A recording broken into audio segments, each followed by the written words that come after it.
And tonight on the News Hour, I'm joined by ace lawyer, former Attorney-General Mr. Mukul Rohatgi to decode not just the Supreme Court judgment but also the situation in Maharashtra. Thank you very much, Mr. Rohatgi, for joining me on the News Hour tonight. The Supreme Court today has validated the findings of the special investigation team that looked into the Gujarat Riots of 2002. You represented the SIT in the Supreme Court, which has today given very scathing criticism of those who tried to cast aspersions on the SIT's integrity. I want to ask you, Mr. Mukul Rohatgi, was this another attempt to somehow cloud the entire investigation process? There is no doubt, Navika, that this was a motivated attempt to somehow, as the judgment uses the phrase, keep the pot boiling.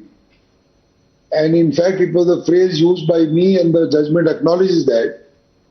See, the idea was that to somehow make a attack on high functionaries in various services like the police, like fire services, and also attack the high functionaries of the government, the then Chief Minister, the then Home Minister of the state, who are currently the Prime Minister and the Home Minister today.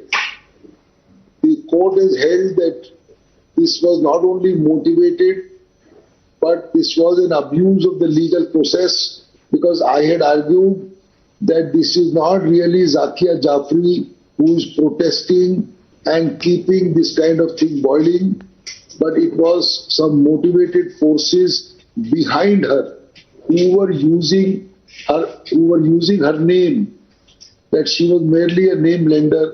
There were other forces which were behind it to somehow get at the then Chief Minister and other functionaries for their own political or private gains. And the court has validated our stand.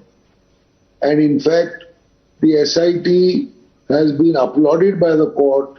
It has come out with flying colors for what it did under quote-unquote trying circumstances, and every argument made by me for the SIT has found favor with the court in a thumping judgment of over 450 pages.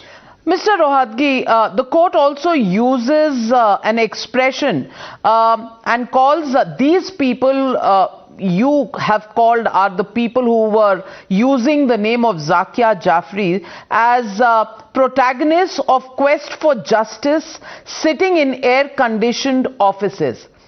Do you think, Mr. Mukul Rohatgi, it's time now to unmask who these forces were? Because this has carried on now for 20 years.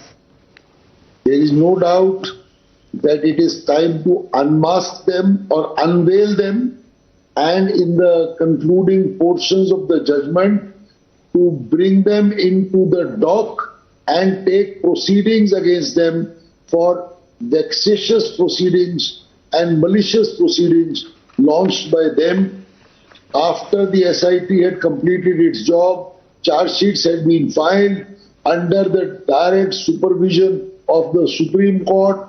People were convicted, appeals were pending, yet for unknown reasons which are now clear, the idea was to somehow go on attacking the government, try to bring the then government and its functionaries, and to somehow paint a picture before the Indian public today to say that what happened in 2002 was really the handiwork of government and its officers, not that it was spontaneous, and to somehow, keep a bright picture forever to castigate those in power at the relevant time. Will they